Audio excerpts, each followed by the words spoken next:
രാവിലെ എണീറ്റപ്പോൾ തന്നെ മഴയാണ്. വലിയ മഴയൊന്നുമല്ല, ചെറിയൊരു ചാറ്റൽ മഴ. ഈ ചാറ്റൽ മഴയുടെ കൂടെ നല്ലൊരു പഴയ പാട്ടും കേട്ട്, പാട്ട് ആഡ് ചെയ്യാൻ പറ്റില്ല കേട്ടോ, കോപ്പിറൈറ്റ് അടിക്കും, പ്രത്യേകിച്ച് ഇളയരാജയുടെ പാട്ടാണ്. അപ്പോൾ പാട്ട് ഞാൻ ആഡ് ചെയ്യണില്ല. അത് നിങ്ങൾ ആ ഫീലൊന്ന് ഇമാജിൻ ചെയ്താൽ മതി.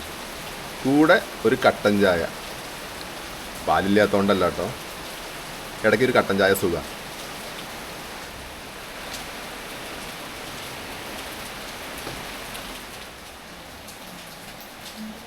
കഴിഞ്ഞ വർഷത്തെ ഉത്സവത്തിൻ്റെ ഒരു പോസ്റ്ററാണ്. അപ്പോൾ ഇത് കണ്ടപ്പോൾ എനിക്ക് ഈ മഴയത്ത് എനിക്കൊരു ഐഡിയ തോന്നി. നമ്മളെല്ലാവരും ചെറുപ്പത്തിൽ ചെയ്ത കാര്യമാണ്, ഒന്ന് ചെയ്യാമല്ലേ.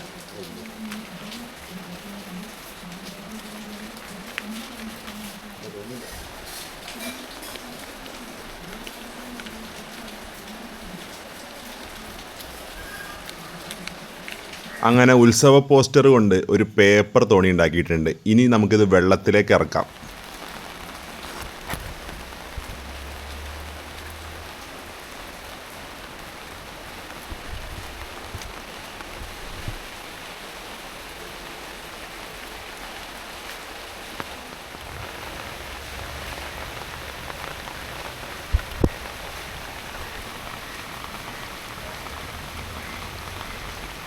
പോട്ടെ തോണി പോട്ടെ.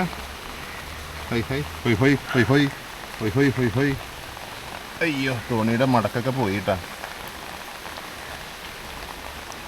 പോട്ടെ. ഫാസ്റ്റായിട്ട് പോകുന്നുണ്ട്. നമ്മുടെ തോണി അങ്ങനെ കരയ്ക്ക് അടുക്കാറായി.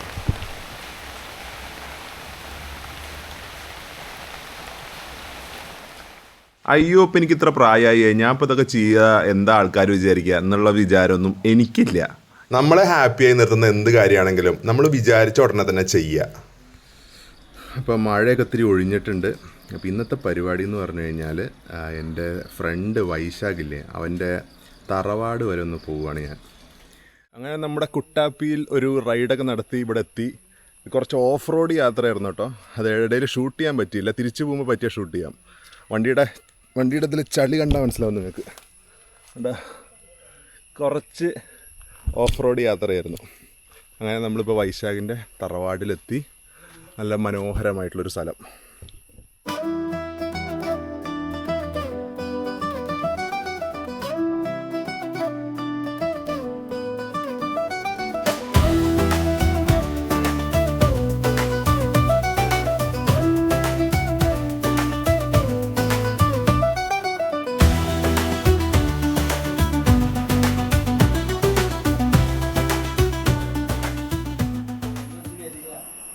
വൈശാഖ് ഭയങ്കര ആർട്ടിഫിഷ്യൽ ആക്ടിങ്.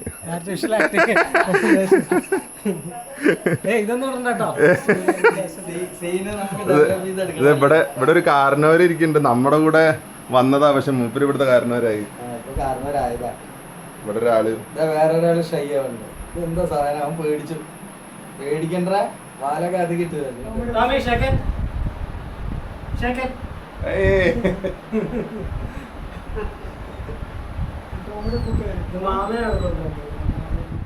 ഞാൻ വൈശാഖിൻ്റെ കല്യാണ നിശ്ചയത്തിനാണ് ആദ്യമായിട്ട് ഈ ഒരു തറവാട്ടിലേക്ക് വന്നത്.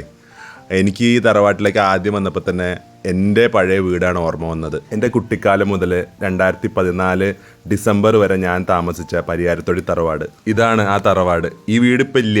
ഈ വീടിന് ബലക്ഷയം സംഭവിച്ചത് കാരണം 2016 ഇത് പുതുക്കിയിട്ട് പുതിയൊരു വീട് പണിതു. മുകളിലെ റൂമിലാണ് ഞാൻ താമസിച്ചിരുന്നത്. എൻ്റെ സന്തോഷങ്ങളും എല്ലാം അവിടെയായിരുന്നു. ഈ ഫോട്ടോ നിങ്ങളുമായി ഷെയർ ചെയ്യുമ്പോൾ എനിക്ക് എന്തെന്നില്ലാത്തൊരു സന്തോഷമുണ്ട്, പക്ഷെ ചെറിയൊരു വിഷമമുണ്ട് ആ വീട് ഇപ്പം ഇല്ലല്ലോ എന്ന് ആലോചിക്കുമ്പോൾ.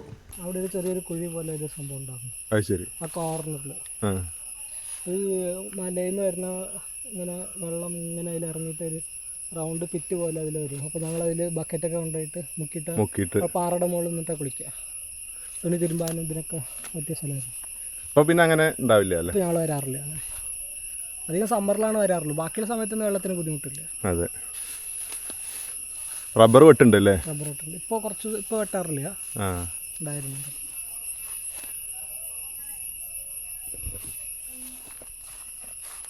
ശരിക്കും ഇപ്പോഴും ഇങ്ങനെയുള്ള സ്ഥലങ്ങളിലൊക്കെ താമസിക്കുക എന്ന് പറഞ്ഞു കഴിഞ്ഞാൽ ഒരു ലക്കിയാണെന്ന് പറയാമല്ലേ. പക്ഷേ എന്താ, ഇപ്പോൾ പുതിയ തലമുറയ്ക്കൊന്നും അത്ര വലിയ താല്പര്യമില്ല. താല്പര്യമില്ല. അവർ ഒന്നാമത് പ്രസന്റിനെ അനുഭവിക്കുന്നില്ല അത് ശരിയാ. അതിങ്ങനെയൊക്കെ താമസിക്കുമ്പോൾ ഒരു പഴഞ്ചനാണ് ഒന്ന് തോന്നൽ ഉള്ളിൽ വരിക. അത് മാത്രമല്ല വല്ലപ്പോഴും ഒക്കെ രസമാണ്. എപ്പോഴൊന്നും നിൽക്കാൻ അവർക്ക് അതിനുള്ളതില്ല. അതെ, അത്യാവശ്യം കോളേജ് എഞ്ചിനീയറിംഗ് പഠിക്കുന്ന സമയത്തൊക്കെ കോവിഡിലൊക്കെ ഞാൻ കഴിഞ്ഞാൽ ചുറ്റിലുള്ള വ്യൂ കിട്ടും. അല്ല, അവിടെ നിന്ന് ഇങ്ങോട്ട് കിട്ടും. പക്ഷെ ഇവിടെ നിന്ന് നോക്കുമ്പോൾ മേ ബി അത് ആ മരങ്ങൾ കാരണം അത്ര കിട്ടില്ല. അവിടെ നിന്ന് അവിടെ ഇരിക്കുന്ന ആൾക്ക് ചുറ്റിലും സംഭവിക്കണതൊക്കെ കാണാൻ പറ്റും. ആരെങ്കിലും പുതിയ ആൾക്കാർ എത്ര ദൂരമാണെങ്കിലും അവർക്ക് കാണാൻ പറ്റും. അതെ, ഇവിടെ തന്നെ ഒരു സർപ്പക്കാവ് അല്ലേ. ഇവിടെ പൂജയൊക്കെ ചെയ്യാറുണ്ടോ? കഴിഞ്ഞ പ്രാവശ്യം ഒരു 2-3 മാസം മുന്നേ ചെയ്തിട്ടുണ്ടായിരുന്നു. അത് ശരി. തുള്ളല് വൈശാഖിൻ്റെ പഴയ ക്രിക്കറ്റ് ബാറ്റ്, ഈ മർക്കടത്തണ്ടോണ്ട് ബാറ്റ് അല്ലേ പണ്ടത്തെ. നമ്മളൊക്കെ ഈ മർക്കടത്തണ്ടോണ്ട് ബാറ്റിൽ MRF എഴുതി കളിച്ചിരുന്ന ഗ്യാങ്ങാണ്. ഇപ്പോഴത്തെ പിള്ളേർക്ക് ചിലപ്പോൾ അതൊന്നും മനസ്സിലാവില്ല.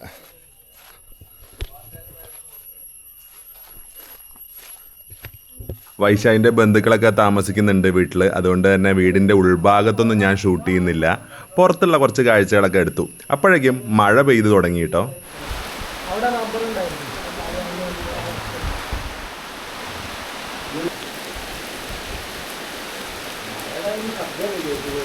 ഇവിടെ കുട്ടാപ്പി മഴയിൽ കുളിച്ച് കിടക്കുന്നുണ്ട്.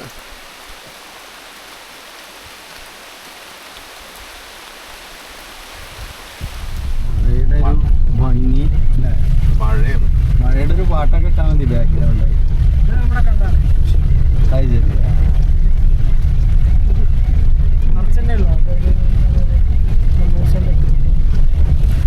കോൺക്രീറ്റ് ചെയ്തുകൊണ്ട് നല്ല റോഡാണ്.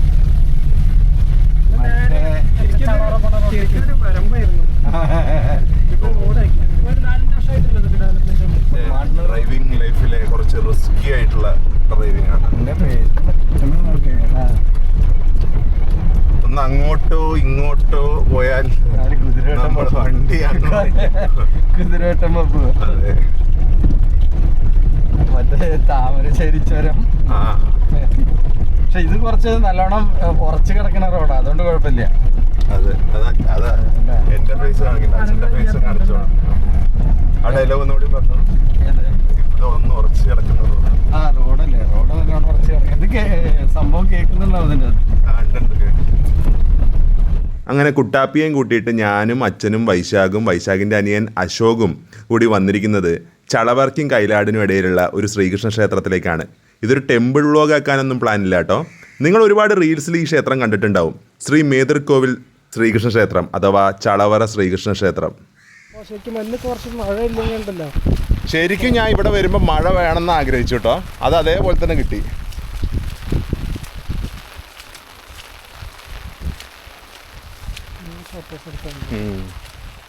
എന്താ പാടത്തിന്റെ നടുക്കാണ്.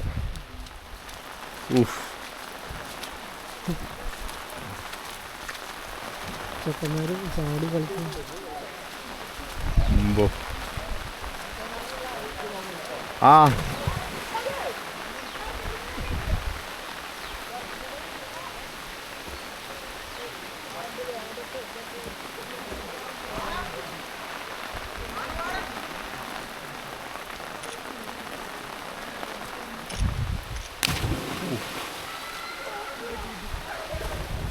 നമ്മൾ ഇത്രയും കാലം ലേറ്റായി ഇവിടെ എത്താൻ. നമ്മുടെ നാട്ടിൽ തന്നെയുള്ള ഇങ്ങനെ സ്ഥലം. ഇതാരത് ഒളിച്ചു നിൽക്കുന്നു?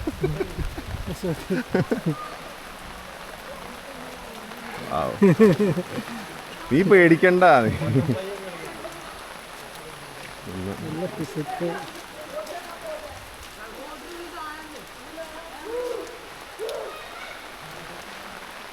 ഇൻസ്റ്റഗ്രാം യൂസ് ചെയ്യുന്ന ഏതൊരു മലയാളിയും ഈ ക്ഷേത്രത്തിൻ്റെ റീൽസ് കണ്ടിട്ടുണ്ടാവും. അശോകിന് ക്യാമറയിൽ മുഖം കാണിക്കാൻ ചെറിയൊരു ചമ്മലുണ്ട്. പക്ഷെ ആൾ നല്ലൊരു ഫോട്ടോഗ്രാഫറും കൂടിയാണ് കേട്ടോ. ഈ ഇളം മഴയത്ത് കുട്ടികൾ ഈ അമ്പലക്കുളത്തിൽ നീന്തി കളിക്കുന്നത് കാണുമ്പോൾ എന്തെന്നില്ലാതെ മനസ്സിനൊരു സന്തോഷം. അമ്പലത്തിൻ്റെ ഉൾവശത്ത് ആ മറ്റേ പഴയ കെട്ട് തന്നെയാണ്. ഞാൻ കണ്ടിട്ടുണ്ട് വീഡിയോസിൽ. കറക്റ്റ് നമ്മൾ വന്നപ്പോൾ ആ മഴ ശരിക്കും എന്താ വെച്ചാൽ ഈ ബാക്ക്ഗ്രൗണ്ട് ഉണ്ടല്ലോ, ആ മല, ഈ അമ്പലം, ഈ കുളം, മൊത്തം ഒരു പച്ചപ്പ്, അതൊക്കെയാണ് ഇതിൻ്റെ ഫാക്ടർ. അടുത്തുള്ളവർക്ക് അത്ര ഇമ്പോർട്ടൻസ് തോന്നുന്നുണ്ടാവില്ല. ഈ വീട്ടുകാരോട് ചോദിച്ചു കഴിഞ്ഞാൽ അവർക്ക് വലിയ അവർക്കിപ്പോൾ എന്താ അമ്പലം നമ്മൾ സാധാരണ അമ്പലം. അതെ.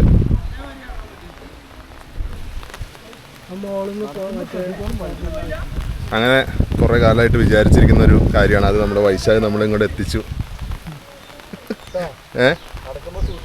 ആ ഓക്കെ ഓക്കെ. പണ്ട് ഏഷ്യാനെറ്റില് രാവിലെ ഒരു പാട്ട് വരില്ലേ, ചക്കന്മാര് ചാടി സൂപ്പർ. അതല്ല, മറ്റേ കിസാൻ കൃഷി ദീപത്തിന്റെ അതല്ല, മലയാളത്തിന്റെ ഒരു പാട്ടൊക്കെ ആയിട്ട് അതന്നെ ചക്കന്മാര് ചാടി ഇങ്ങനെ ഭൂമിന്നൊക്കെ ഒരു പാട്ട് വരില്ലേ, ആ ഒരു വൈബ്. ശരിക്കും വിനീ ശ്രീനിവാസൻ പറയില്ലേ കേരളത്തിന്റെ ഭംഗിയാണെങ്കിൽ പാലക്കാട് വരണമെന്ന്. അതിന്റെ ചില പ്രൈം എക്സാമ്പിൾസ് ആണ് ഇതൊക്കെ. ശരിക്കും നമ്മുടെ നാട്ടിൽ ഇത്രയും കിട്ടുന്ന സ്പോട്ടുകളൊക്കെ ഉണ്ട്. പക്ഷെ നമ്മൾ പലപ്പോഴും പലതും പുറത്തുള്ള നല്ല സ്ഥലങ്ങൾ തേടി പോകും. അപ്പോൾ നമ്മൾ ശരിക്കും എക്സ്പ്ലോർ ചെയ്യേണ്ട ആദ്യം സ്വന്തം നാടാണ്. ഇതിനെന്താ പറയുക, അറിയാവുന്ന ആരെങ്കിലും ഉണ്ടെങ്കിൽ ഒന്ന് കമൻറ്റ് ചെയ്യണം കേട്ടോ. എന്തായാലും ഒരു ദിവസം രാവിലെ വരണം, അമ്പലത്തിലെത്തും തൊഴണമല്ലോ. ഇപ്പം നമ്മൾ വന്നപ്പോൾ സമയം എത്രയെന്ന് അറിയോ? ഉച്ചയ്ക്ക് 1 മണി. ഈ പാടത്തിൻ്റെ നടുക്കുള്ള ഈ ക്ഷേത്രം എത്ര കണ്ടാലും മതി വരില്ല.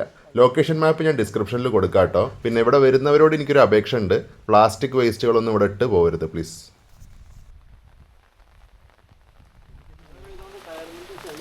ചളിയൊക്കെ പോയല്ലേ?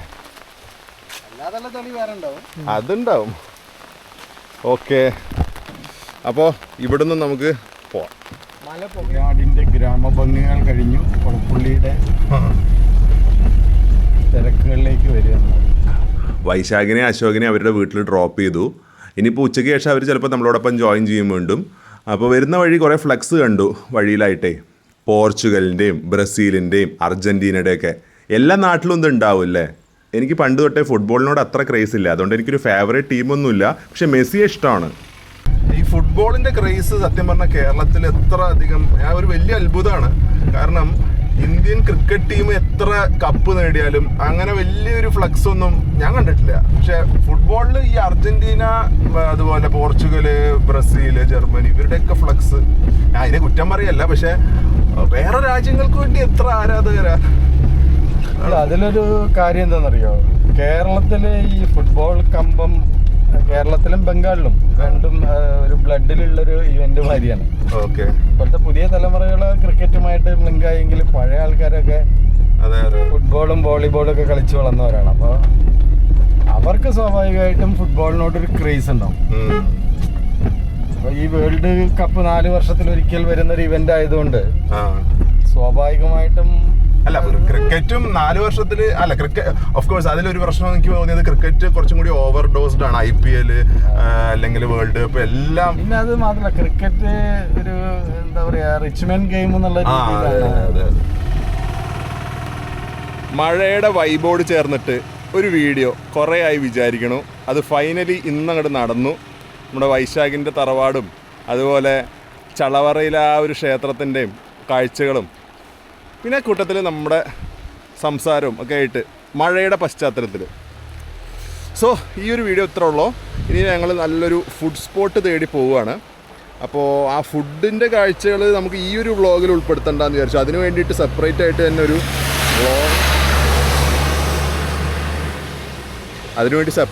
ഒരു വ്ളോഗ് ആവാം അല്ലേ? സോ ഒരു വെറൈറ്റി ഫുഡ് വ്ളോഗ് ആയിട്ട് വരാം. സോ അത്രയേ ഉള്ളൂ ഈ ഒരു വീഡിയോ. അപ്പോൾ നിങ്ങൾക്ക് ഇഷ്ടപ്പെട്ടിട്ടുണ്ടെങ്കിൽ നിങ്ങൾ പതിവ് പോലെ തന്നെ നിങ്ങളുടെ സപ്പോർട്ട്, ലൈക്ക്, കമൻറ്റ്, ഷെയറിലൂടെയൊക്കെ ഒന്ന് അറിയിക്കുക. ചാനൽ ആദ്യമായി കാണുന്നവർ ആരെങ്കിലും ഉണ്ടെങ്കിൽ സബ്സ്ക്രൈബ് ചെയ്യുന്ന കാര്യം ഒന്ന് പരിഗണിക്കുക.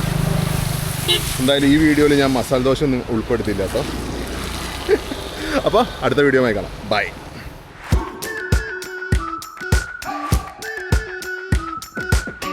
We've been waiting for so long.